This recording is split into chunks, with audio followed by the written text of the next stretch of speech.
প্রশান্ত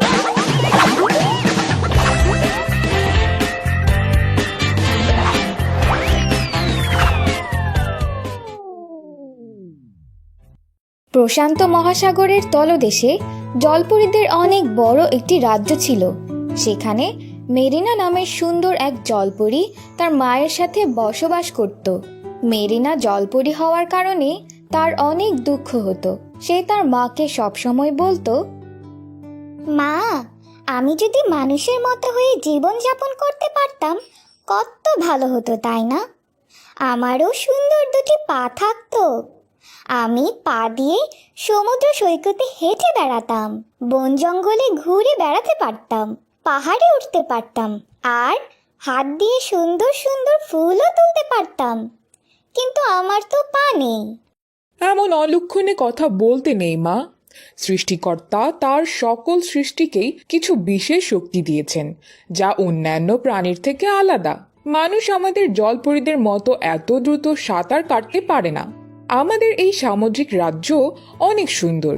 এখানে রং বেরঙের পাতা, কচ্ছপ, তারা মাছ ছাড়াও আরো হাজার ধরনের সুন্দর সুন্দর মাছ আছে। মা, এখানে তো হাঙ্গরের মতো অনেক ভয়ানক মাছও আছে। মেরিনা, তুমি কেন বুঝতে পারছো না যে মানুষদের জীবনেও অনেক বিপদ আপদ আছে? না মা, তুমিই বুঝতে পারছো না। যদি কোনোদিন আমি সুযোগ পাই, তাহলে সেদিন আমি অবশ্যই মানুষ হব। এ কথা বলে মেরিনা সেখান থেকে চলে যায়।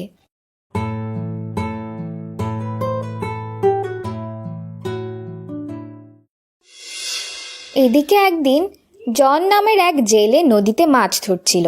সে যখন নদী থেকে তার জালটি তুলল, তো দেখল যে সেখানে অনেক সুন্দর এক জলপরী তার জালের মধ্যে আটকে আছে।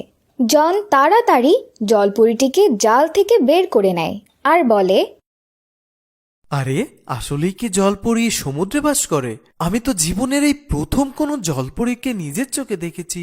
হ্যাঁ, এই সমুদ্রের গভীর তলদেশে অনেক জলপরী বাস করে। আমি তাদের মধ্যেই একজন। আচ্ছা, এমন কি কোনো উপায় আছে যার সাহায্যে আমি মানুষ হতে পারবো? আমারও যেন সুন্দর দুটো পা থাকে। আমার জানা মতে দূরের এক বনের মধ্যে রূপা নামের একটি পরী বাস করে, আর সে তার জাদুর সাহায্যে মানুষের রূপে বদল করে দিতে পারে। তুমি আমাকে তোমার কোলে তুলে সেই রূপা পরীর কাছে নিয়ে যাবে? তুমি যদি আমার এই উপকার করো, তাহলে আমি তোমাকে 10 কেজি মাছ এই সমুদ্র থেকে তুলে দিব। জন মেরিনাকে তার কোলে করে নিয়ে বনের সেই রূপা পরীর কাছে নিয়ে যায়।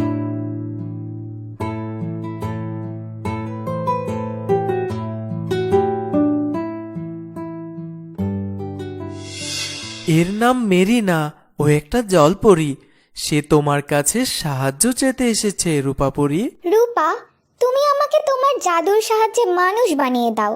সমুদ্রের জলপরীদের রাজ্য আমার একটুও ভালো লাগে না। আমি মানুষের সাথে বসবাস করতে চাই। জলপরীদের মানুষ হওয়ার নিয়ম অনুযায়ী তুমি যদি এমন কোনো মানুষকে বিয়ে করো যার ডান হাতে 6টি আঙ্গুল থাকবে, তাহলে তুমি সাথে সাথে মানুষ হয়ে যাবে। মেরিনা জনের হাতের দিকে তাকিয়ে দেখল যে জনের হাতের মধ্যে 6টি আঙ্গুল আছে।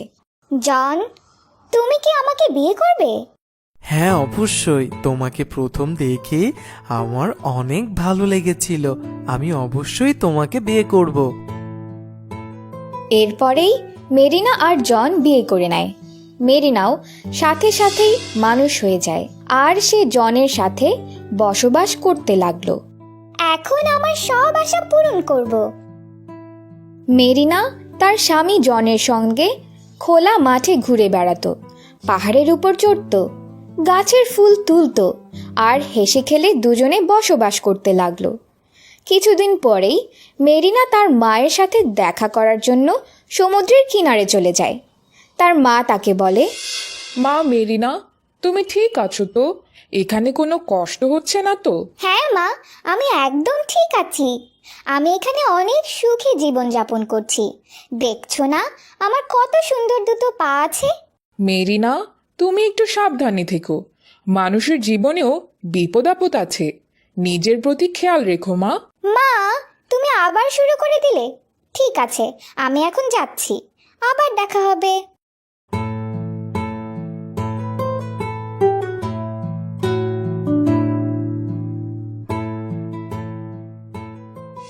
মেরিনা তার মায়ের সাথে কথা বলে বনের রাস্তা দিয়ে যখন বাড়ি ফিরে আসছিল, ঠিক তখনই রাস্তার ধারে একটি সাপ তাকে কামড় দেয়।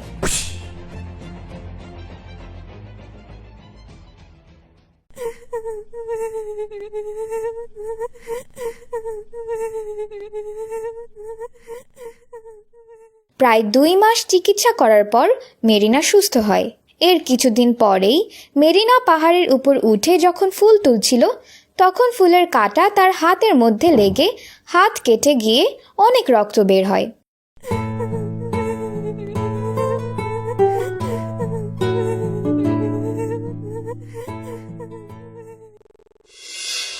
এবারও সুস্থ হতে তার প্রায় 1 সপ্তাহের মতো সময় লাগলো। কিছুদিন পরেই বন্যায় মেরিনার গ্রামে পানি ওঠে। একদিন খুব জোরে বৃষ্টিও হচ্ছিল। মেরিনা পা পিছলে সেই পানিতে পড়ে যায়। সে তার পায়ের সাহায্যে ঠিকমতো সাঁতারও কাটতে পারছিল না, ফলে সে ডুবে যেতে শুরু করলো। শেষ পর্যন্ত তার স্বামী জন এসে তাকে পানি থেকে ডাঙায় তুলে আনে। এভাবে একের পর এক বিপদে পড়ে অবশেষে মেরিনা বুঝতে পারল যে মানুষের জীবনও ততটা সহজ নয় যতটা সে ভেবেছিল। মানুষের জীবনেও অনেক বিপদ আপদ থাকে। আমার মা ঠিক কথাই বলেছিল।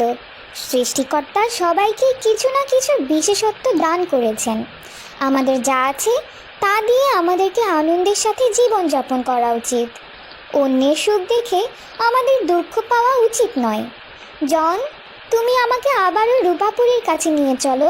আমি আবারও আগের মতো জলপরি হয়ে থাকতে চাই। কিন্তু আমি তোমাকে অনেক ভালোবাসি, তোমাকে ছাড়া আমি কিভাবে থাকবো? আমিও তোমাকে অনেক ভালোবাসি, কিন্তু আর কি করব? এছাড়া কোনো উপায় নেই। পরের দিনই জন মেরিনাকে নিয়ে রূপাপুরীর কাছে চলে যায়। রূপা, দয়া করে তুমি আমাকে জলপরি বানিয়ে দাও। আমি আমার ভুল বুঝতে পেরেছি। আমি জানতাম যে তুমি আবারও এখানে ফিরে আসবে। জন, তুমি কি মেরিনাকে ছাড়াই বাস করতে পারবে? আমি জানি যে মেরিনাকে ছাড়া আমার থাকতে অনেক কষ্ট হবে, কিন্তু সত্যিকারের ভালোবাসা কাউকে বেঁধে রাখতে পারে না। মেরিনা সুখই আমার সুখ। রূপাপরি তার জাদুর সাহায্যে মেরিনাকে আবারও জলপরি বানিয়ে দেয়। জন মেরিনাকে তার কোলে তুলে সমুদ্রের কিনারে গিয়ে তাকে সমুদ্রের মধ্যে ছেড়ে দেয়। এরপর থেকে জনের সাথে দেখা করার জন্য প্রতিদিনই মেরিনা সমুদ্রের কিনারে উঠে আসতো আর জনের সাথে অনেক গল্প করত।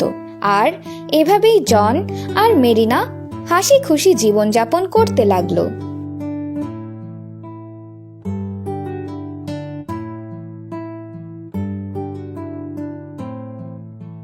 তো বন্ধুরা, ভিডিওটি ভালো লাগলে ভিডিওটিতে একটি লাইক করে দিও। আর এমন মজার মজার গল্পের ভিডিও দেখতে আমাদের ইমন স্কোয়াড চ্যানেলটি সাবস্ক্রাইব করে পাশে থাকা বেল আইকনটি অন করে রাখতে ভুলো না কিন্তু। Bye bye.